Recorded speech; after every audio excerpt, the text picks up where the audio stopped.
Hi, I'm David Levin, and welcome to another trailblazing episode of Pop Goes the Culture, the behind-the-scenes TV stories you wouldn't have known from the people who were there.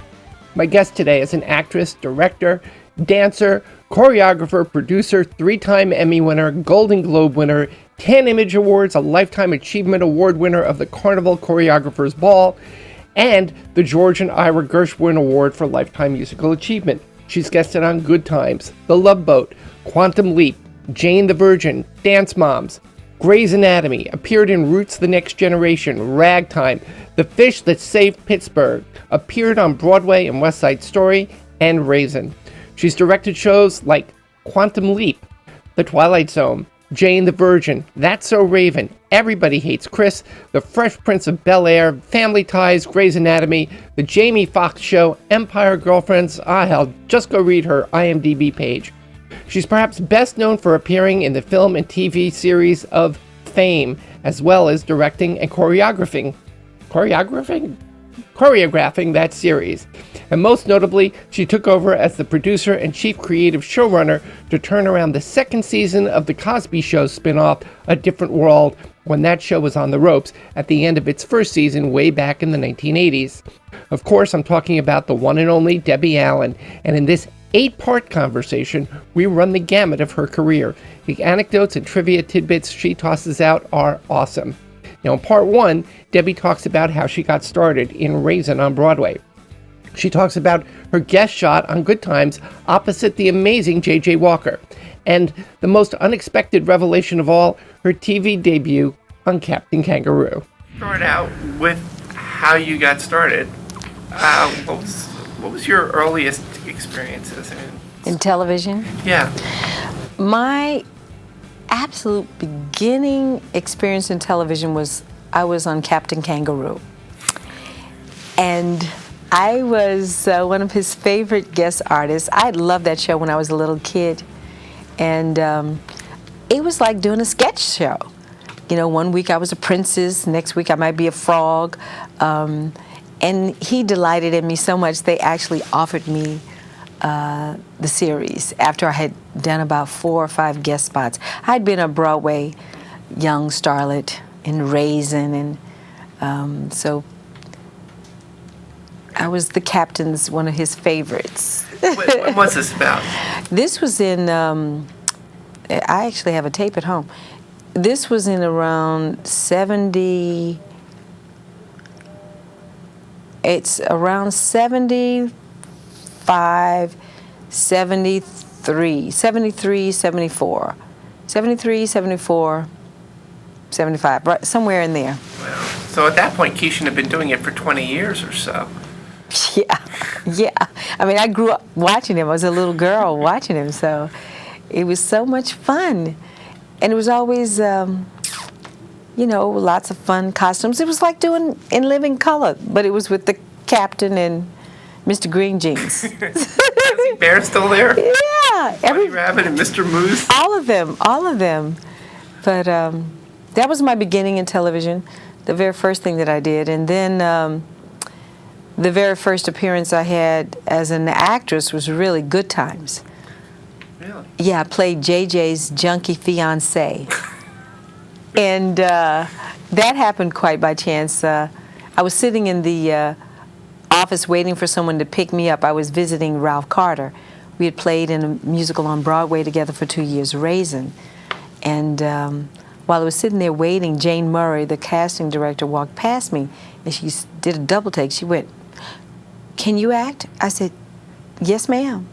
She says, "Well, are you available?" I said, "Yes, ma'am." And she took me in her office, auditioned me, and I got the part right then, right on the spot. Struggling actress here. Really, I mean, who knew? Wow, that's great. So what was Good Times like? At what point in Good Times was it? Was everybody still there? Was it early? Was it later? Yeah, everybody was still there. It was kind of early on. It was maybe the second year or so, because Ralph Carter had done Raisin with me, and now he was out of that and he was doing the TV show. I was actually visiting and staying at his house. I was visiting like his big sister, and it was exciting because it was such a great show and everyone loved it so much, and Jimmy Walker was such a phenomenon, and I was playing his girlfriend, his prom date, who was a junkie and jumped out the window. And it was my first introduction on that level into sitcom and to what could happen. I remember one day there was a controversy because my hair was already styled and I was ready to go out, and then the young sister, Bernadette, said, no, she can't wear her hair like that. I'm wearing my hair like that. And it was like, but I'm already ready. No. So then the producers came in and they decided, Debbie, you can wear your hair like that, because they liked it. It was for the prom. It needed to be up. I don't know. She was a sweet girl. We became friends later on. I interviewed her last week. Yeah. Very nicely. Yeah, sweet. The first time you were doing that, I mean, obviously you performed on stage, but it's different being in Captain Kangaroo Land, where you got a couple of cameras and it's just basically, in a studio with nobody else but the technicians and whoever's watching you. And now you're in front of a live studio audience with a cast that's basically... Sorry. Everything's fallen. It's okay. With a cast that's basically there all the time, they know each other, and there's, okay, now you come in, you're the guest star, you got to hit the ground running, and here's this audience. I mean, walk me through that experience as a young actress for you. Well, for me, it was so exciting. I had already done Broadway. I'd been in the theater, and sitcom television is really the best cross between theater and film, because you do have a live audience, and you do get to rehearse a little bit, 3 or 4 days.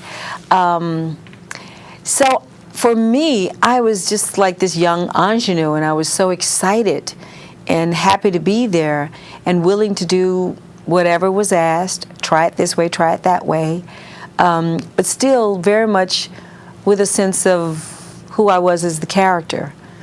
They cast me because they wanted someone that didn't have what might be a kind of stereotypical look for somebody that's a junkie. A middle-class little high yellow girl, kind of curly hair, because it just kind of washed away a lot of myths which needed to be washed away about where this problem lies. Right. This drug problem lies everywhere. Anyway, but for me it was so exciting because I got to meet Jimmy Walker, and he was so exciting and popular, and he was always trying to kiss me. I'm like, boy, child, give it a rest. I was still my own self, and he liked me actually because I didn't come onto the show like a suck-up. I mean, I had a lot of energy, but I was Debbie Allen then. I was Deborah Allen. That's my name, Deborah. Deborah Allen is my real name. Hollywood changed that. He liked me so well, he asked for me to play in his movie, and I played opposite him again in The Greatest Thing That Almost Happened, which was very exciting.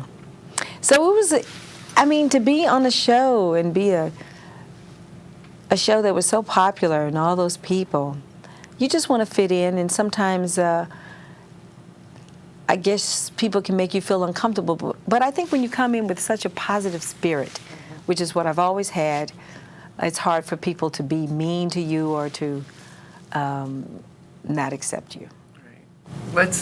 Let's move on from Good Times. Okay. If there's anything we missed, we can sort of come back to it. Yeah. So what happened after Good Times? People saw you there? Well, after Good Times, I just thought that, it was like my whole family in Texas. Child, I could have owned a plantation or something, or opened my own barbecue pit right then. I was so Miss Houston. But after Good Times, I went back to the theater. Then I was actually in Washington, D.C. I was at Howard University, and I auditioned for a show called Three Girls, Three. No, I was in New York. I was a young actress in New York. I auditioned for a television show called Three Girls, Three. And this was a musical variety show, which I had grown up seeing, and oh my God, I was so excited. I had already auditioned for Bob Fosse for Pippin, so because he was considering putting me in Ben Vereen's role, which was pretty amazing. And so I knew all the songs from Pippin, so I used that as my audition piece. Join us, leave your fields to flower. So when I auditioned, I sang that song, And I had already done Good Times, and the head writer, Kenny Soames and Gail Parent, the writers, they just thought I was so funny and hysterical. But then I didn't hear from them. I didn't hear from them for a whole week.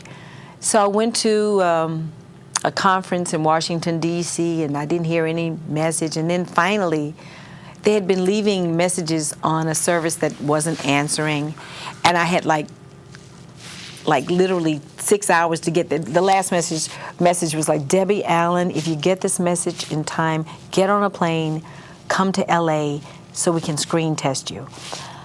I called my dad and said, Daddy, I didn't even have a credit card. Dad, you got to buy me a ticket. I got to get to LA. He said, what are you talking? I said, Dad, just buy the ticket. I got to get on a plane now. So I got on a plane.